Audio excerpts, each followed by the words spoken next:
Rot in jail, Miss Parker, while we spend every last dime you ever saved. That's what Mason said, loud enough for the entire courtroom to hear, like he wanted the words engraved in my bones. The bailiff tightened the cuffs around my wrists. Cold metal, sharp bite, the kind of cold that feels like it's burning. But the real burn was in my chest because the person smiling at me like I was trash wasn't some stranger. It was my former student, my golden boy, my Mason. He stood there in a charcoal suit that screamed money, with that smug, I own this room grin. And beside him, pressed up against his arm like she belonged, there was Sloane. Her lips curled in that polished little victory smile she wore like lipstick. The kind of smile women perfect when they've been plotting for a long time. I swallowed hard, but my throat felt like sandpaper. The judge banged the gavel. Order. Didn't matter. The sentence already landed like a brick. 3 years in federal prison for fraud and embezzlement. Fraud. Embezzlement. As if I hadn't spent 34 years teaching kids to do the right thing. As if I hadn't spent my whole life being careful, honest, boring. The kind of woman who keeps receipts and returns shopping carts. But now I was the criminal. Mason leaned close to Sloane and whispered something. She laughed soft and mean. Mason threw his head back and laughed louder, like he wanted to make sure I heard it over my own heartbeat. My knees wobbled, but I forced them to lock. I wouldn't give them the satisfaction. Not here.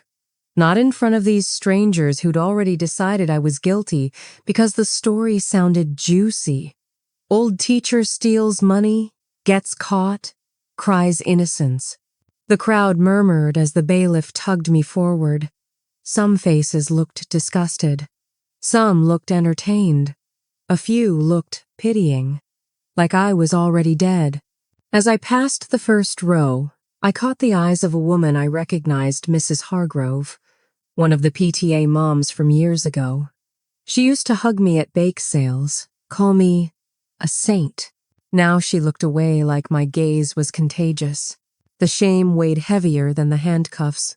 They marched me through the side hallway behind the courtroom, away from the cameras, away from the noise, into the part of the building that always smells like cheap disinfectant and hopelessness. My shoes squeaked on the worn floor. The sound stabbed my nerves. At 68, every step is a negotiation with pain. My hips ached, my back protested, and my wrists, God, my wrists, were already raw under the cuffs. A door buzzed. A lock clunked. Then I was inside a small, windowless holding room with peeling beige walls and plastic chairs bolted to the floor. A metal desk sat in the corner, stacked with folders and forms like a factory line for broken lives. Behind it sat a correctional officer with a tired face and soft eyes. Late 50s, graying mustache, name tag, Officer Harris. He didn't look cruel, just worn down. The other officer dropped my file on the desk, muttered something about transport, and walked out. The door shut with a heavy final thud. Now it was just me and Harris. Harris opened the folder and scanned pages in silence, flipping slow, like each paper weighed a pound. I sat down carefully, feeling all 68 years settle into my bones. I stared at my cuffed hands and tried to breathe. How did it happen so fast? 3 months ago, I was grading essays at my kitchen table, drinking decaf like a grandma stereotype, thinking my biggest problem was my leaky faucet. Now I was headed to prison. And Mason had done it. Not some faceless scammer. Not a random thief. A kid I used to keep granola bars in my desk drawer for, because his mom forgot to pack lunches. A kid who used to call me Miss Parker, like it meant something like I was safe. My eyes stung, but I forced the tears back. I wouldn't cry. Not yet. Officer Harris cleared his throat. Miss Parker, he said, voice low, almost gentle. Transport'll be here in about 20 minutes. I didn't answer. He looked at me for a second longer than he needed to, like he wanted to say something human in a place designed to strip people of humanity. You need water? He asked. My mouth was dry. My tongue felt glued to my teeth. Yeah, I managed. He stood up with a quiet groan, his knees cracking like mine do, and walked to the corner where a plastic pitcher and paper cups sat on a small table. His back turned, and my pulse spiked, because I had exactly one shot. I slid my fingers into the inside pocket of my cardigan. I'd worn this old thing to every hearing. Soft gray, plain, invisible. No one searches a cardigan on a grandma, right? Inside was a folded piece of paper creased so tight it felt like a secret I'd been hiding from myself. My fingers trembled as I eased it out, millimeter by millimeter, praying the paper wouldn't crinkle too loud. It was warm from my body heat, slightly damp. I held my breath. Harris poured water into a cup. His hands shook a little too, the kind of shake that comes from exhaustion, not fear. Now, I leaned forward and slid the folded note onto his desk right beside my file folder, positioned like it belonged there, like it was just another official document. My heart hammered so loud I swore the walls could hear it. I sat back fast and stared at the floor like I'd done nothing. Harris turned around and handed me the cup. Here. I took it awkwardly with cuffed hands, the chain clinking. I drank slow, not because I wanted to savor cheap tap water, but because I needed to look calm. Harris sat down again. His eyes dropped to the desk. To the note? I watched his expression change, in real-time confusion first, then suspicion. He stared at it like it had appeared out of thin air. He glanced at me, then back at the note. Then, careful as if it might bite him, he picked it up and unfolded it. I kept sipping water, acting like I didn't notice, but every muscle in my body went tight. His eyes scanned the words. His eyebrows rose. His mouth opened slightly, and then his whole face drained pale. He whispered, barely audible, no freaking way. He looked up at me, eyes suddenly wide and awake. Miss Parker, is this real? I met his gaze, calm as I could manage. One phone call, I said softly. That's all I'm asking. His hands shook as he reread the note, because on it, in my shaky handwriting, were the words that could flip my entire life upside down. My student doesn't know who my husband is. Call him. Tell him his wife has been convicted. If you help me, he will help you. And beneath that, a name, a number, and a promise big enough to scare a man like Officer Harris. He swallowed hard. This name. Everybody knows this name. I nodded once. Outside that holding room, Mason and Sloan were probably toasting with champagne, thinking I was finished. But they didn't know the truth. They didn't know I wasn't alone. And they definitely didn't know what would happen when my husband found out what they'd done. Officer Harris stared at the phone on his desk like it was a grenade. Then he looked back at me and said the words that made my blood run cold. Miss Parker, if I make this call, somebody's gonna try to stop it. And when they do, they might come for you in here first. I didn't blink. Then call anyway, I whispered, because I didn't come this far to die quiet. Harris's finger hovered over the call button, and the door behind us suddenly buzzed open. 2 officers walked in, and one of them said, Harris, step away from the desk. We need to talk, now. Officer Harris didn't hit call. Not yet. His finger hovered over the button like it might burn him, and for half a second I saw it, the war inside him. Duty versus decency. Rules versus right. Then the door behind us buzzed and swung open. 2 officers walked in like they owned the air. One was tall and square-shouldered, The kind of guy who looks like he enjoys saying no. His name tag read Officer Klein. The other one was shorter, younger, eyes darting everywhere like he was watching for trouble. Officer Perez. Klein didn't even look at me first. He looked at Harris. Harris, he said, voice flat. Step away from the desk. We need to talk. Now. My stomach dropped. Harris's eyes flicked to the note still open on his desk, then back to me. For a split second, I thought he might slide it into the file, hide it, protect it, but Klein was already walking in, boots heavy, like the room was a runway and he was the star.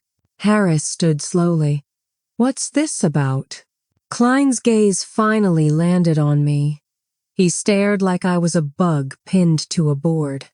Transport schedule changed. She's moving earlier. What? I blurted before I could stop myself. Klein didn't answer me.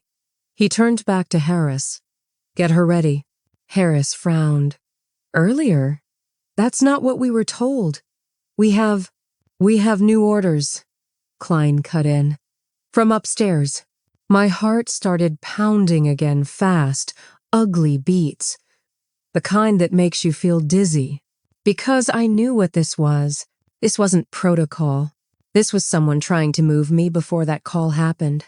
Before my husband could throw his weight around. Before the system could catch up to the lie, Perez shifted awkwardly and cleared his throat. It's a paperwork thing. Just timing. A paperwork thing. Yeah, okay. Sure. Klein stepped closer to the desk. His eyes went straight to the open note like a shark smelling blood. I saw his jaw tighten. He reached out. Harris's hand snapped down on it first fast, smooth. Like he'd been doing this job long enough to know when to protect something without making it obvious. That's her file, Harris said, calm but firm. Klein's eyes narrowed. Let me see. It's not relevant. Klein leaned in, voice dropping.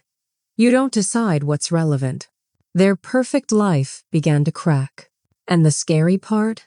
They never knew when it started or who started it. Some stories don't explode. They pull you in quietly. The full story is in the long video. The air in the room got thick. I sat there, cuffed, watching these men play tug-of-war over my last sliver of hope like it was just another piece of paper, like my life wasn't hanging off the edge of it. Harris held Klein's gaze. She's scheduled for transport in 20 minutes. That's what dispatch said. And dispatch is wrong, Klein snapped. We got a direct call. She moves in 5 minutes. My throat went dry so fast it felt like I swallowed cotton. I looked at Harris, tried to tell him with my eyes. If they move me, I'm gone. If I'm gone, I'm silenced. If I'm silenced, Mason wins. Harris didn't look away. He slid the note back into the folder like it was just a stray document and closed it quietly, neatly. Then he stood up straighter. I need to verify those orders, he said. Klein laughed one sharp, humorless sound. Verify? With who? With transport control, Harris replied. Because last time I checked, we don't yank inmates early without a reason logged. Klein's face darkened. The reason is, I said so.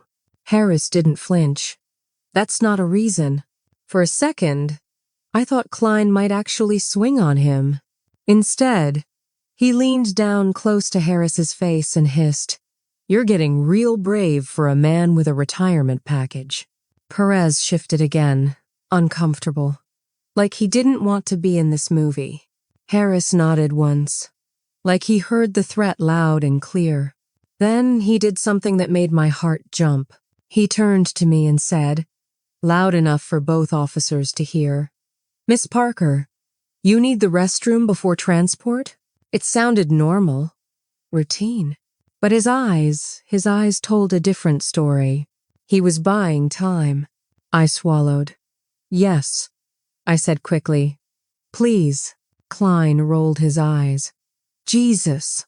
Fine. But make it quick.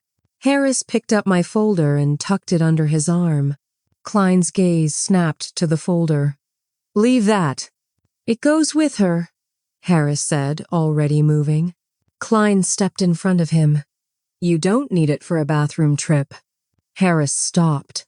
He looked Klein dead in the face and said, This isn't a bathroom trip.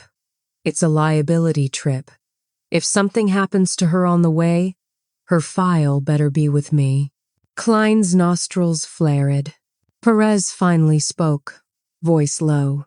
Let him take it. It's standard. Klein glared at Perez like he wanted to fire him on the spot. Then he stepped aside. Fine, but I'm coming too. Harris didn't argue. He just nodded and guided me to my feet. My knees screamed. My wrists throbbed. We walked into the hallway, Harris leading. Klein behind me, Perez trailing like a nervous shadow. The corridor smelled like bleach and stale air. Doors lined both sides, most of them locked. Every few feet, a camera stared down at us like a dead eye. And as we passed one camera, Harris's hand brushed his radio mic. Not obvious, just a tap. Then he spoke into it like he was calling in nothing. Control, this is Harris, he said, voice casual. Need confirmation on inmate Parker transport timing. I've got conflicting instructions. There was a crackle. Then a voice answered thin and robotic. Stand by. Klein's lips curled. You don't trust me? I trust logs, Harris replied. Klein leaned forward, voice like ice. You keep pushing, and you're gonna end up in admin faster than you can blink. Harris didn't reply. We reached a restroom door. Harris opened it and guided me inside. Klein stepped forward like he planned to follow. Harris blocked him. She's a 68-year-old woman, Harris said. You want to watch her pee, too? Klein's jaw clenched. For a moment, I thought he'd insist. Then Perez coughed awkwardly, and Klein stepped back with a disgusted wave of his hand. Fine. 2 minutes. Harris shut the door behind us. The moment it clicked closed, his whole face changed. His calm cracked. Miss Parker, he whispered urgently. They're trying to move you before I can make that call. I know, I whispered back, my voice shaking. Please call him. Harris swallowed. If that name on your note is legit, this goes nuclear. It is legit, I said, staring straight into his eyes. I didn't survive raising kids in the Bronx to start lying now. That wasn't exactly true. I didn't raise kids in the Bronx, but fear makes you dramatic. And honestly, it felt right. Harris almost smiled, but his hands were shaking. He pulled the note from my file and held it like it was a live wire. Listen, he said. I can't dial in front of them. Klein will snatch my phone, report me, and… Then don't dial in front of them, I said. Dial now. His eyes widened. In here? I nodded. Right now. Harris hesitated. Then he pulled a beat-up cell phone from his pocket. Older model, cracked screen, cheap case. He typed fast. His finger hovered again. I held my breath again. Then he pressed call. 1 ring. 2 rings. Harris held the phone to his ear, eyes locked on mine like we were both standing at the edge of a cliff. 3 rings. 4.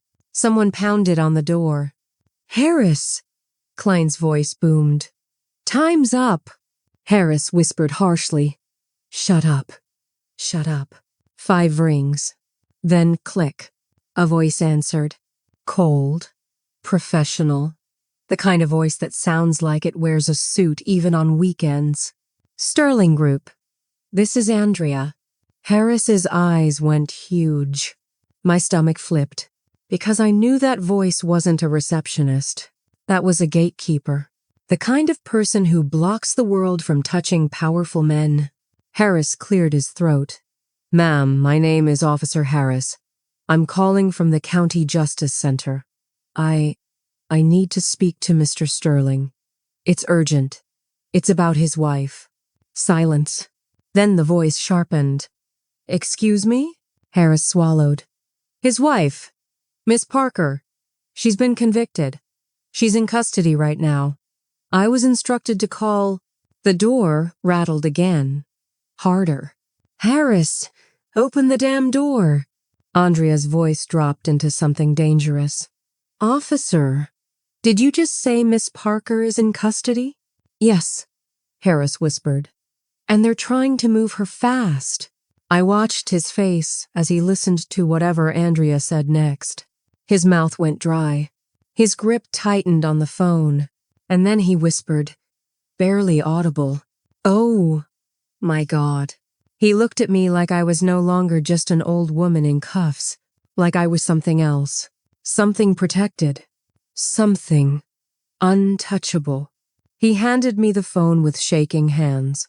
"Miss Parker," he whispered. "He wants to hear your voice." I pressed the phone to my ear, heart pounding so hard it hurt, and then I heard him.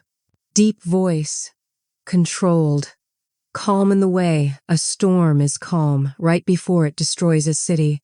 "Sweetheart," he said softly, "tell me who did this to you." I opened my mouth, and the restroom lights suddenly flickered once, twice, then the entire building went dark. Total blackout. And in the darkness, I heard Klein outside the door say, low and satisfied, "Yeah, she's not making that call." The line was still connected. My husband was still on the phone. The hallway outside exploded into shouting, and then, in the pitch black, someone tried to unlock the restroom door from the outside. The lights were out. Not flickering. Not dim. Dead. Pitch black darkness swallowed the restroom like someone snapped the world in half. The hum of the vents cut off mid-breath. The cheap, fluorescent buzz vanished. Even the hallway noise went weirdly muffled, like cotton stuffed in my ears. And outside the door, chows, shouting, boots pounding, someone yelling, "What the hell just happened?" Another voice swore loud and angry. But all I could hear clearly was the phone pressed to my ear. And him. "Sweetheart?" my husband said again, his voice suddenly sharp. "Talk to me. What's happening?" "Power's out," I whispered, my mouth barely forming the words. "They're trying to move me." Harris stood frozen beside me, his silhouette barely visible in the dark. I could hear his breathing fast, controlled panic. "Who is they?" my husband asked. Before I could answer, the door handle rattled. Hard. Metal scraping metal. A key slid into the lock. My stomach dropped so fast it felt like I was falling. Harris hissed, "Don't hang up. Whatever you do, don't hang up." "I won't," I whispered. The lock clicked halfway, then jammed. Outside, Klein's voice cut through the dark, low, and furious.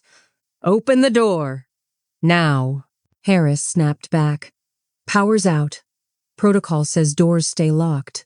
"Protocol can kiss my ass," Klein growled. "She's coming with us." My husband's voice went cold. "Who is that?" I swallowed. "One of the officers. He's been pushing to move me early." There was a pause on the line. Not silence calculation? Then my husband said something that made the hair on my arms stand up. "Put the officer back on." Harris shook his head violently. "I can't put him on." I handed Harris the phone. His hands were shaking so badly I thought he might drop it. "Sir," Harris said quietly, "this is Officer Harris." There was no yelling, no threats, just control.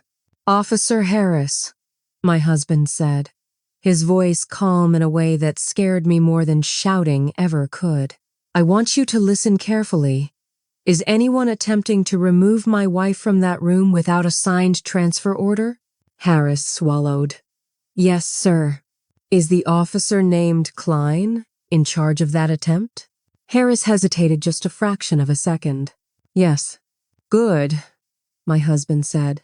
Then here's what's going to happen next. The door slammed once more. Klein cursed. My husband continued. You are not opening that door. You are not moving my wife. And you are not hanging up this phone. Harris whispered. Sir, I don't have the authority.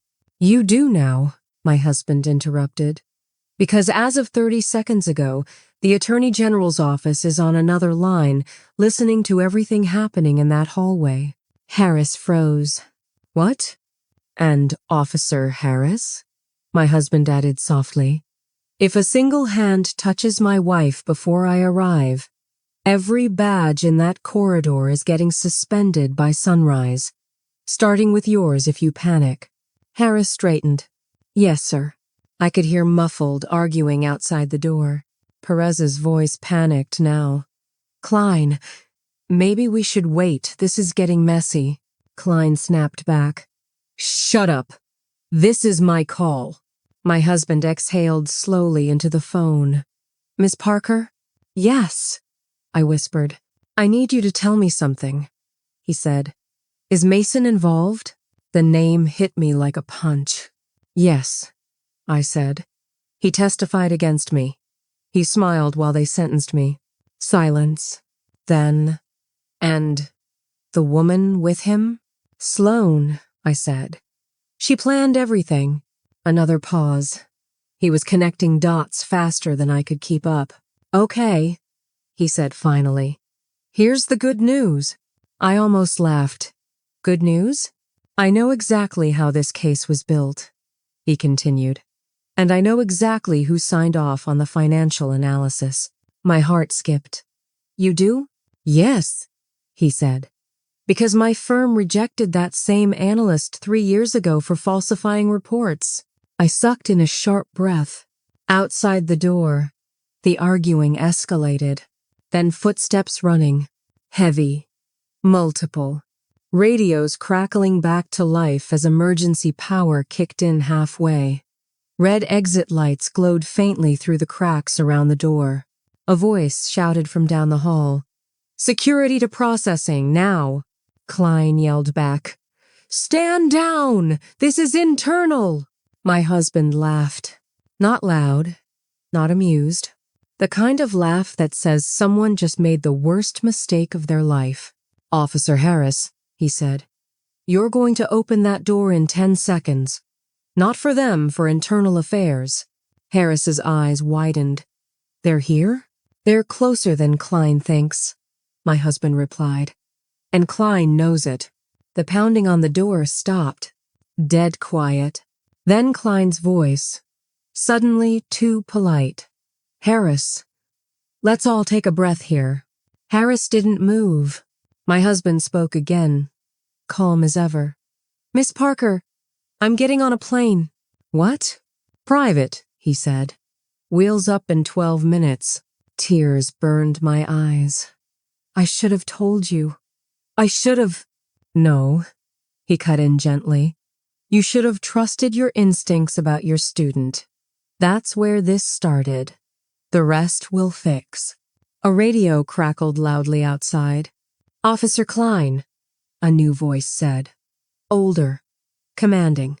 Step away from the door. I heard Klein swear under his breath. Footsteps retreated. Harris let out a breath he'd been holding for far too long. My husband's voice softened. You did good. Harris swallowed hard. Thank you, sir. The restroom lights flickered back on. Harsh. Blinding. The world snapped back into color like nothing had happened. But everything had changed. Harris unlocked the door. 2 men in dark jackets stood outside, badges clipped, faces unreadable. Internal affairs. One of them looked at me, then at Harris. Miss Parker will remain here, he said. No transport, no movement. Understood? Harris nodded. Understood. The man turned and fixed his eyes on Klein, who stood pale and stiff at the end of the hallway. "Klein," he said, "we need to talk." Klein opened his mouth. Nothing came out. My husband spoke one last time into the phone. "Sweetheart," he said, "they thought you were alone." I closed my eyes as tears finally spilled. "I'm not," I whispered. "No," he said, "you never were." Perez's whisper landed harder than any gavel ever could. "They don't know this yet, but Sloane just left the building, and she didn't leave alone." The hallway felt colder all of a sudden.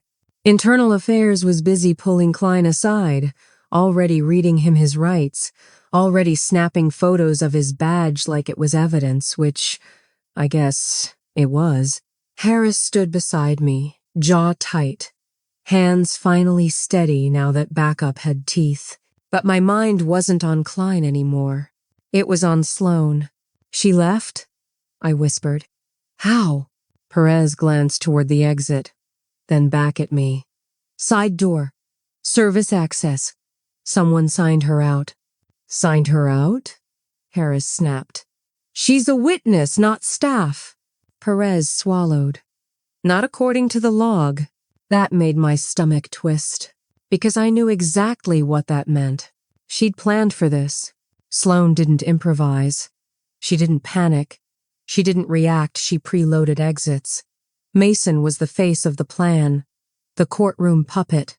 But Sloane? She was the architect. My phone was still warm in my hand. "She ran," I said quietly into it. "I figured," my husband replied without missing a beat. "You're not surprised?" I asked. "No," he said. "I'm relieved." That caught me off guard. "Relieved?" "Yes," he said, "because innocent people don't run, and guilty ones always do it too early." Harris looked at me. "What does that mean?" I related. Harris exhaled slowly. "Means she just made herself the priority target." Internal Affairs wrapped up with Klein fast, too fast. One of them approached Harris. "Officer Harris, you're temporarily reassigned pending review," the man said. Harris stiffened. "Am I suspended?" "No," the agent replied. "You're protected." Protected. That word felt foreign in this building. "What about her?" Harris asked, nodding toward me. "She's staying," the agent said. "Judge's office just issued a temporary hold, effective immediately." My knees nearly buckled.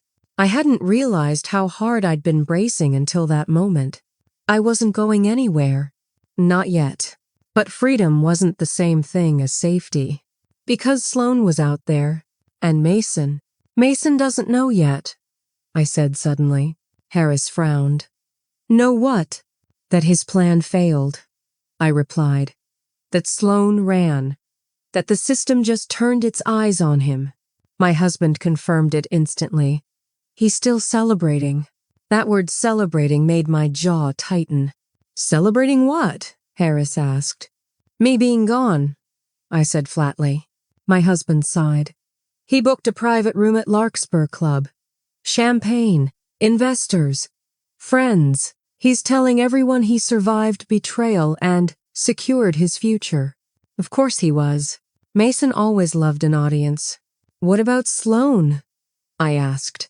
"She was supposed to be there," my husband said. "She left the courthouse to freshen up." I let out a bitter laugh. "She didn't freshen up. She bailed." "Yes," he said. "And she didn't do it alone." My pulse spiked. "You know who helped her." "I have a theory," he replied. "And if I'm right, this just got much bigger than your case." The Internal Affairs agent returned, phone pressed to his ear. He nodded once, then looked straight at me. "Miss Parker," he said, "we just got confirmation. Your former student Mason Reed attempted to access restricted court records 15 minutes ago." Harris's eyebrows shot up. "From where?" The agent hesitated. "From a private device. Logged in using a clerk's credentials. Silence dropped like a stone. "Which clerk?" Harris asked. The agent named her. I recognized the name instantly. "She was one of Sloane's bridesmaids," I said. The agent cursed under his breath. My husband's voice cut through the phone, sharp now. "Freeze everything. Accounts, assets, transfers. If he touches $1, I want alarms screaming. It's already in motion," the agent said. "But there's a problem." Of course there was. "What?" Harris asked. The agent met my eyes. "Mason initiated a property transfer this morning. Before sentencing." My heart skipped. "What property?" He didn't answer right away. He didn't need to. "My house," I whispered. "Yes," he said. "Your house." The room tilted. The house where I graded papers at the kitchen table, where I taped spelling tests to the fridge, where Mason once cried on my couch because he failed his first college exam. "She can't," I said. "She can't sell it." "She already tried," the agent replied. "The buyer backed out 10 minutes ago." Relief surged. Then he finished the sentence. "Because Sloane transferred it to herself instead." I closed my eyes. Of course she did. My husband went very quiet. Then he said something that made everyone in the room stop moving. "Good." I opened my eyes. "Good?" "Yes," he said. "Because now she's not just a conspirator." He paused. "She's a thief on paper." Harris nodded slowly. "Forgery?" "Multiple counts," my husband confirmed. "And jurisdictional fraud." The agent straightened. "That gives us grounds for an emergency seizure. And," my husband added, "a reason for her to panic." My phone buzzed. A text. Unknown number. Just 3 words. "You should have stayed quiet." My breath caught. I showed Harris. He swore. "She's watching." "Yes," I said softly. "And she's scared." My husband's voice dropped into steel. "Good. Because scared people make mistakes." I stared at the message. And for the first time since the cuffs clicked shut, I smiled. Before anyone could speak, a second text came through from the same number this time with a photo attached. It was my front door. Unlocked. I didn't scream. I didn't drop the phone. I just stared at the photo until my chest started to ache. My front door, my door, wide open. The familiar crack in the frame near the lock still there. The welcome mat I never bothered to replace, slightly crooked, like always. Someone had stepped inside my life like it belonged to them. "She's there," I whispered. Harris leaned in. "At your house?" "Yes," I said. Or she was. That photo wasn't a threat, it was proof. My husband's voice came through the line, tight and controlled. "Send it to me. Now." I forwarded it with shaking fingers. The internal affairs agent was already moving. "We need eyes on that property immediately." "No," my husband said. "You need quiet eyes. No sirens, no uniforms." The agent hesitated. "Sir, that's an active—" "I know exactly what it is," my husband interrupted. "And if you spook her, she disappears. Let her think she's still in control." Harris nodded slowly. "He's right." The agent studied Harris for a second, then exhaled. "Fine. Plain clothes only." My phone buzzed again. Same number. "Check your email." My stomach dropped. I opened it. There it was, a scanned document with my name on it. My signature at the bottom. Only it wasn't my signature. It was close. Close enough to fool someone who didn't know me. But I knew my own hand. I always looped the P. Always underlined my last name without realizing it. This one didn't. Attached was a message. "Too late. The house is mine." I felt something inside me snap, not break. Snap clean. "She forged it," I said calmly. Too calmly. "She forged everything." My husband let out a slow breath. Then she just handed us the rope. Harris looked at me. Miss Parker, do you want to sit down? No, I said. I've been sitting down my whole life. I'm done. The agent's phone rang. He stepped aside, listened, then swore quietly. She's not alone, he said when he came back. We pulled traffic cams near your street. She arrived with a man. My pulse quickened. Who? He hesitated. We're still confirming. My husband didn't wait. Send me the footage. 10 seconds later, my phone buzzed again, this time a video. I pressed play. A black SUV rolled up to my curb. Sloane stepped out first, hair pulled back, sunglasses on, moving fast. Confident, like she'd done this before.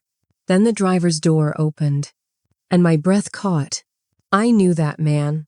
Not well, not personally, but I knew him. Oh my God, I whispered. Harris leaned in. Who is it? That's Richard Vale, I said. He spoke at my retirement ceremony. The agent stiffened. The venture capitalist? Yes, I said. Mason's mentor. The man who funded his first company. My husband's voice went cold. Then this wasn't just greed. No, I said. This was grooming. The room went quiet. He didn't just teach Mason business, I continued. He taught him how to take. Harris clenched his jaw. And Sloane? She wasn't the mastermind, I said slowly. She was the blade. My phone buzzed again. Another text. You always said I had potential.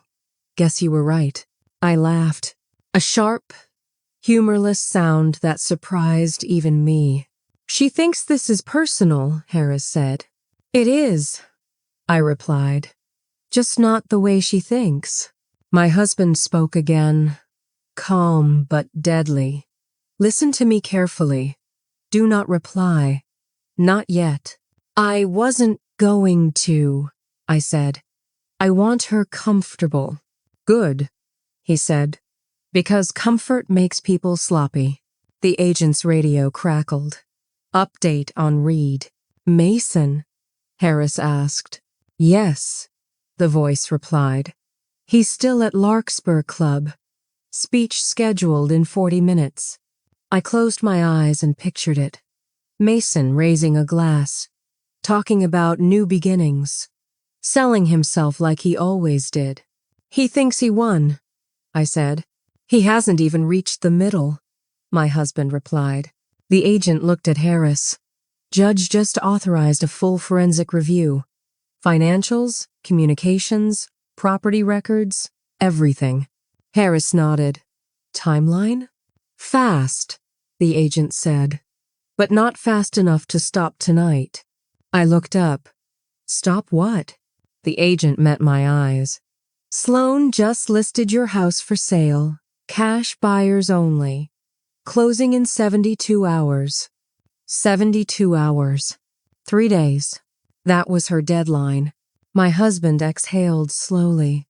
She's trying to liquidate before the hammer drops. And if she succeeds? Harris asked. She runs, I said. And Mason becomes the fall guy. The room hummed with tension.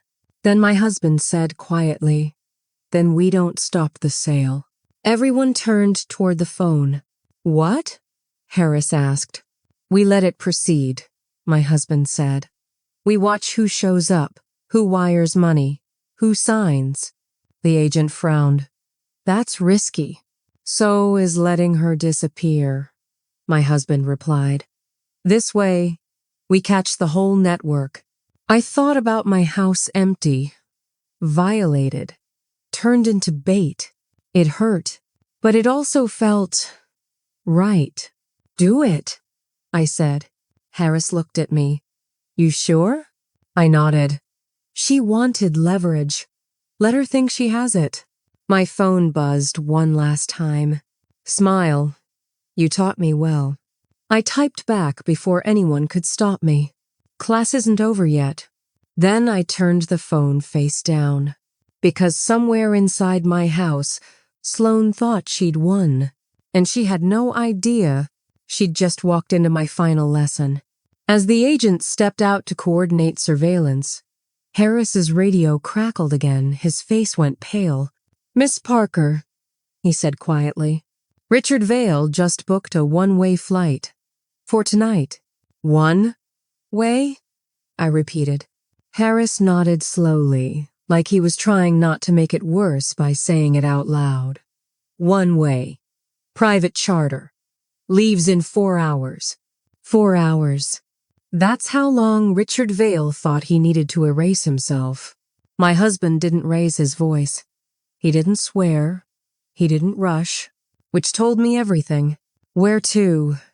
he asked calmly. The agent checked his tablet. "São Paulo. New return booked." Of course. Brazil didn't ask too many questions if you had the right money and the wrong morals. "So he's running," Harris said. "No," my husband corrected. "He's executing phase 2. I closed my eyes for a second. This wasn't just about Mason anymore, or Sloane, or even my house. This was a system. "Explain," Harris said. My husband did. "Richard doesn't move unless the money's already in motion. That flight tells me funds are being shifted right now, offshore accounts, shell companies, maybe crypto if he's feeling cute." The agent swore. "We'll never trace that in time." "You don't have to," my husband replied. "You just have to let him think he's clean." Silence. Then Harris said what everyone was thinking. "And Mason?" I opened my eyes. "Mason's still talking," I said. "Still smiling. Still selling." "Yes," my husband said. "And that makes him useful." I didn't like the word, but I understood it. My phone buzzed again. This time, not a threat. A voicemail. Unknown number. I put it on speaker. Sloane's voice filled the room sweet, controlled, dripping with fake sympathy. "Miss Parker, I just wanted to say I'm sorry it had to end this way. Mason really did love you, you know. He just grew up. And sometimes growth means letting go of old teachers." Harris muttered. "Cold." "Oh, she's warming up," I said. The voicemail continued. "You always said success belongs to the bold. Well, here we are. I hope wherever you're going you finally get some rest." Click. The room stayed quiet. Then my husband said softly, "She thinks you're done." I smiled without humor. "She thinks retirement means silence." The agent cleared his throat. "Surveillance teams are in place at your house. Plain clothes, no contact unless necessary." "Good," my husband said. "Now we wait." Waiting is the hardest part, especially when you know people are walking through your memories with muddy shoes. An hour passed. Then 2. Updates came in pieces. Sloane removed remaining furniture. Movers paid in cash. No personal items left behind. "She stripped it," Harris said quietly. "I know," I replied. "She didn't want ghosts." My husband's voice softened. "We'll rebuild." "It's not about the house," I said. "It's about the lie." Another update came in. Mason just started his speech. The agent turned his tablet so I could see the live feed security footage from Larkspur Club.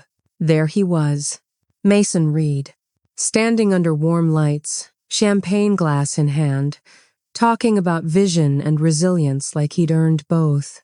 I watched his mouth move, watched people nod, watched them clap, and I realized something terrifying.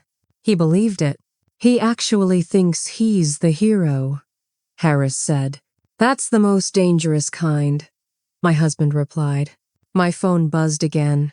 This time, a text from Mason himself.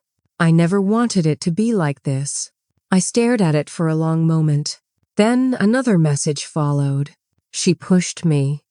You know how ambitious she is." There it was. The crack. "He's shifting blame," Harris said. Good, my husband replied. That means fear's setting in. I typed back slowly. Ambition isn't an excuse. Betrayal is a choice. 3 dots appeared, disappeared. Then my phone rang. Mason. I looked at Harris. He nodded. Answer. I put it on speaker.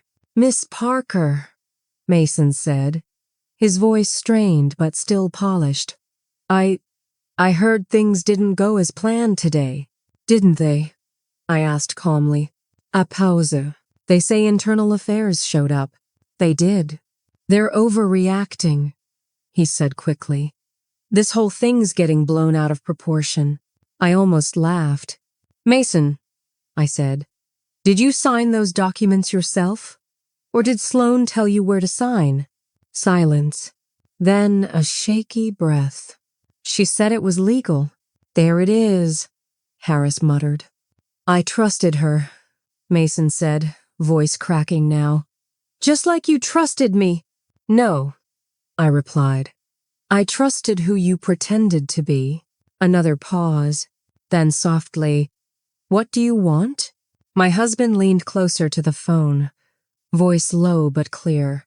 We want the truth. Mason inhaled sharply. Who is this? The man who's about to decide whether you're a witness, my husband said, or a defendant. Mason's breath hitched. I didn't know she'd run, he whispered. But you knew she'd take, I said. Silence. Long. Heavy. Then Mason said the words that changed everything. She's not alone. Harris stiffened. Go on. Richard. He's the one who taught her, Mason admitted. He showed her how to move money without leaving fingerprints. My husband closed his eyes. And where is Richard now? He asked. Mason swallowed. On his way out of the country. Which means, my husband said, you're the last one still inside the net.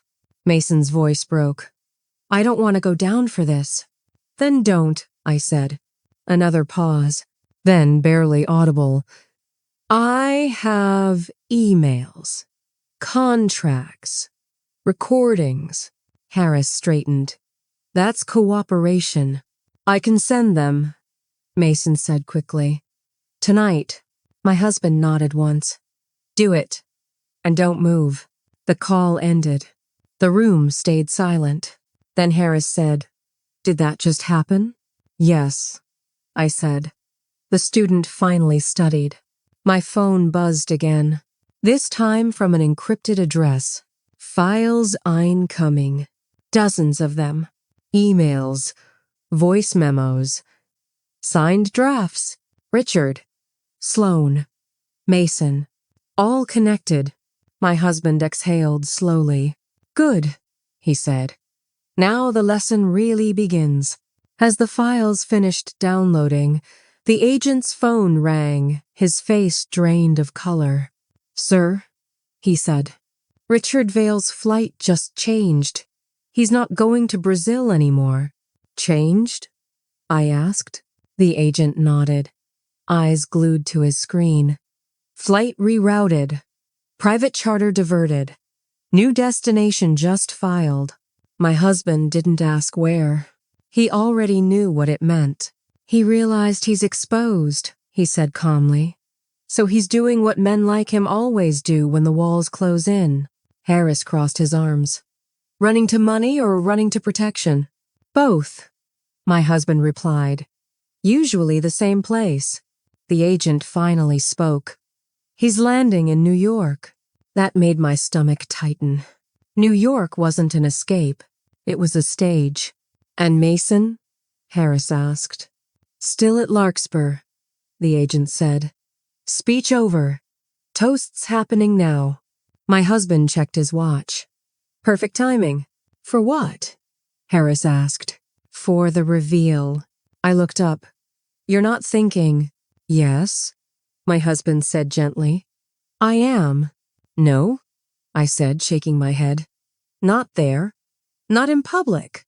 That's exactly where it has to happen, he replied. Because Mason didn't just hurt you privately. He destroyed you publicly. The room went quiet. And public damage, my husband continued, requires public correction. The agent hesitated. We don't usually stage arrests at social events. You do when you want witnesses, my husband said. Harris looked at me. Miss Parker, are you okay with this?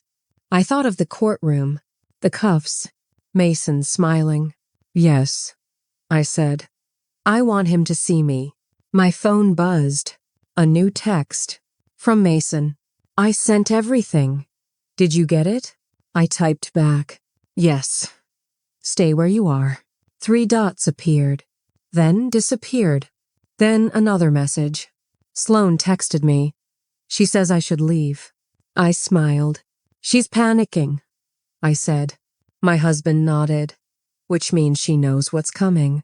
The agent spoke into his radio. Prep a discreet entry team at Larkspur Club. No sirens, no uniforms until inside. Harris grabbed his jacket. I'm coming. You're reassigned, the agent reminded him. Protective detail counts as reassignment. Harris shot back. The agent sighed. Fine, but you follow instructions. We moved fast. For the first time all day, I wasn't being escorted. I was being protected. The drive to Larkspur felt surreal. City lights streaked past the windows. My reflection stared back at me, older. Yes, but steadier than I'd felt in years. You ready? My husband asked quietly. I've been ready since the cuffs clicked, I said. Larkspur Club glowed like a jewel box valet's. Laughter, expensive suits. Mason chose this place on purpose. Success liked good lighting. We entered through a side door. No announcement, no drama yet. Inside, the party was loud. Music thumped. Glasses clinked. I spotted Mason immediately center of the room, hand on Sloane's empty side, laughing too hard. He looked relieved, like he thought he'd made it. My husband squeezed my hand once. Stay behind me. We walked forward. People noticed. Whispers spread like ripples in water. Someone gasped. Mason turned and froze. The color drained from his face so fast I almost felt sorry for him. Almost. Miss Parker? He said, voice cracking. What are you doing here? I stepped forward. What does it look like, Mason? I said calmly. I came to your celebration. Murmurs erupted. My husband spoke next. Mason Reed. I'm Robert Parker. Recognition hit Mason like a punch. Oh, he whispered. Yes, my husband said. That Robert. The agent stepped forward. Mr. Reed, we need a word. Mason looked around wildly. This is a misunderstanding. I smiled sadly. That's what you said in court too, the agent continued. You are not under arrest at this moment. Mason exhaled. But, the agent added, you are required to remain here. Panic flickered in Mason's eyes. I leaned in, lowering my voice. This is the part where you listen. The room was silent now. Everyone watching. Phones out. Mason, I said, you taught yourself many things, but you forgot one. He swallowed. Teacher's always great at the end. Behind us, the doors opened again, and a man walked in wearing a suit worth more than the room. Richard Vale. His eyes met mine, and for the first time, he looked afraid. Richard Vale stopped dead when he saw me, and the officers flanking the walls raised their radios as one voice said, Target acquired. The music didn't stop right away. That's the funny thing. People always expect moments like this to come with silence, dramatic, cinematic silence. But real life? Real life keeps playing music while everything collapses. A bass line thumped through the room. Glasses clinked. Someone laughed on the far side of the club, completely unaware that the ground was already cracking under Mason's feet. Richard Vale stood frozen near the entrance. his face locked in a smile that had expired about 3 seconds too late. His eyes flicked from me to my husband, to the men quietly positioning themselves near the exits. He knew. He knew exactly what this was. Mason didn't. Not yet. He was still standing there with his champagne glass, fingers tight around the stem, like if he held it hard enough the night would stay normal. "This is a private event," Mason said, too loudly.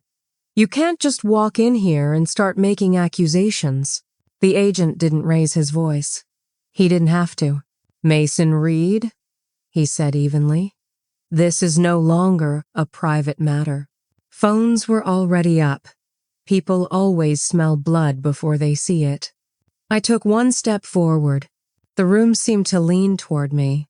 "Mason," I said, my voice steady, "do you remember the first essay you ever wrote for me?" He blinked. "What?" "You wrote about integrity," I continued, "about how doing the right thing mattered even when no one was watching." A murmur rippled through the crowd. Mason swallowed. "This isn't the time for—" "No," I said softly. "This is exactly the time." My husband stepped beside me, his presence changing the temperature of the room. People recognized him now, really recognized him. Whispers turned sharp. "That's Robert Parker." "No way. Isn't that—" "Yes," my husband said calmly, answering the room. "It is." Richard Vale took a step back. Just one. But I saw it, and so did the agent. "Richard Vale," the agent said, turning slightly, "please remain where you are." Richard lifted his hands slowly, palms open. "Let's not do this here." "Oh, we're doing it here," my husband replied. "You chose the stage." Mason's face had gone gray. "I cooperated," he blurted suddenly. "I gave you everything. Emails. Files. You said—" "I said the truth mattered," I replied. "Not that there would be no consequences." The agent nodded. "Your cooperation is noted." Mason exhaled shakily. "But," the agent continued, "it does not erase prior actions." 2 uniformed officers stepped forward now. Not rushing, not aggressive, deliberate. The music finally cut. Silence slammed down like a dropped plate. "Mason Reed," the agent said clearly, "you are under arrest for conspiracy to commit fraud, obstruction of justice, and financial exploitation of a protected individual." A gasp tore through the room. Mason stared at the cuffs like they weren't real. "You can't. She's exaggerating." I met his eyes. "I trusted you," I said. "That was my crime." The cuffs clicked shut. That sound, metal on metal, echoed louder than any music ever could. Mason sagged slightly as they led him forward. Someone shouted his name. Someone else cursed. A glass shattered somewhere behind us. And then, wait, Richard Vale's voice cracked through the chaos. "This doesn't have to involve me," he said quickly. "I haven't been charged with anything." The agent turned slowly. "Not yet." Richard straightened his jacket. "I'm a consultant, an advisor. I didn't force anyone to do anything." My husband tilted his head. "You taught them how." Richard's jaw tightened. "And," my husband continued, "you forgot something important." He nodded to the agent. The agent raised his phone. "Mr. Vale," he said, "your flight was grounded 27 minutes ago." Richard's breath caught. "And," the agent added, "we've received a federal hold on all accounts associated with Vale Strategic Holdings." Richard's confidence evaporated in real time. "That's impossible," he whispered. "No," I said quietly. "That's accountability." Richard lunged. Not far, not fast, but enough. Security moved instantly. Officers grabbed him, spun him around, hands on shoulders, wrists locked. Richard shouted as the cuffs snapped shut. "You don't understand what you're doing." "Oh," my husband said, voice calm as death. "We understand perfectly." Cameras flashed. Someone started crying. Someone else clapped one sharp, nervous clap that died immediately when they realized no one else joined in. Richard was dragged past Mason. Their eyes met. And in that moment, something inside Mason broke completely. "She told me it was safe," Mason whispered. "She said you were finished." I leaned close one last time. "She underestimated a woman who survived you." They took him away. The doors closed behind them. The room stayed frozen. People didn't know where to look. At me. At my husband. At the empty space where Mason had been standing 5 minutes ago, king of a kingdom built on lies. I exhaled slowly. It wasn't joy I felt. It was balance. The agent turned to me. "Miss Parker, you're free to go." Free. The word felt unreal in my mouth. But before I could answer, a phone buzzed. Harris's. He looked at the screen, then at me. "Miss Parker," he said quietly, "we have a problem." My stomach tightened. "What kind?" He swallowed. "Sloan just crossed state lines." As the last of the guests scattered in stunned silence, Harris added one final sentence that made my blood run cold. "She's not running anymore. She's heading somewhere specific." "Somewhere specific?" I repeated. Harris nodded, his face tight in a way I hadn't seen yet, not fear exactly, but recognition. "She didn't flee randomly. She changed direction." My husband's voice cut in immediately. "Where is she heading?" Harris checked the screen again. "Back toward the city." Silence hit harder than any siren. "She crossed state lines," I said slowly, piecing it together. "Just to come back?" "Yes," Harris replied. "She wanted distance first, time, space to think." My husband exhaled once. "That means she made a decision." I knew that tone. That wasn't panic. That was strategy. The club was emptying fast now, waiters collecting abandoned glasses, security pretending nothing historic had just happened. Mason and Richard were gone, but the damage they left behind still hung in the air like smoke. We moved quickly. No press conference? No statements? Not yet. The car ride was quiet. Too quiet. I watched the city lights slide past the window and realized something that made my stomach knot. "She doesn't care about the money anymore," I said. Harris glanced at me. "What makes you say that?" "Because if she did," I replied, "she'd keep running. She already lost the accounts. She already lost Richard. There's nothing left to steal." My husband finished the thought. "Which means she's coming for leverage." The words sat heavy between us. "What leverage does she have left?" Harris asked. I didn't answer right away. Then I said it. "Me." The car slowed as we approached a secured property. Not my house, not yet. One of my husband's. High walls. Private security. Cameras everywhere. Safe. At least it was supposed to be. Inside, phones were already ringing. Screens glowed with live updates. Harris moved fast. "We're tracking her vehicle. Rental. Swapped plates twice." My husband leaned over the screen. "Pattern?" "Yes," Harris said. "She's not avoiding cameras anymore." I frowned. "Why would she stop hiding?" My husband looked at me. "Because she wants to be seen." My phone buzzed. Unknown number. I didn't need to open it to know who it was. I answered. "Sloan," I said calmly. She laughed softly. "You always were a quick learner." "Why are you calling me?" I asked. "Because," she said, "you won." I stayed silent. "But winning," she continued, "comes with consequences." Harris mouthed, recording. I nodded. "You ran," I said. You lost, she chuckled. No, I adapted. My husband leaned closer to the phone. Where are you, Sloane? He asked. There was a pause. Then she said it. I'm at your house. My heart slammed against my ribs. My house? I whispered. Yes, she replied sweetly. The one you thought you'd get back. Harris swore under his breath.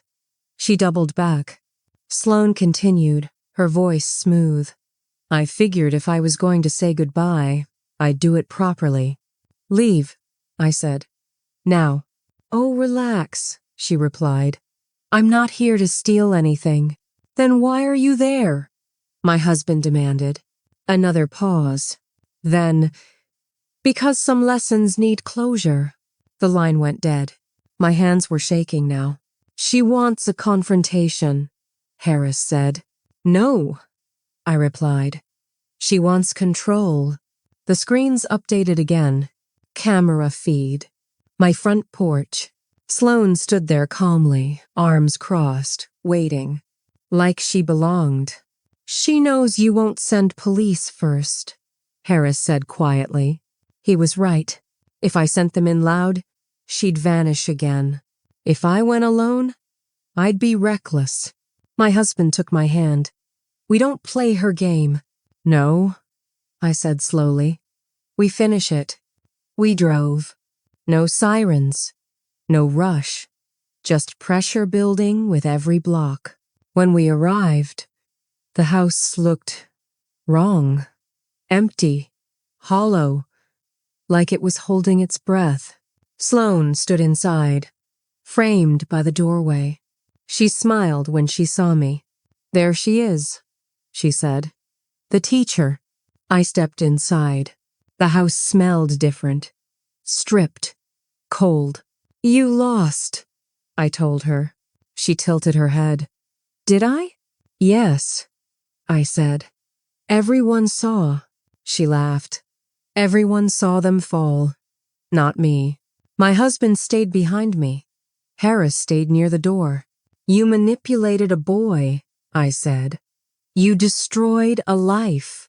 I revealed what was already there, she snapped.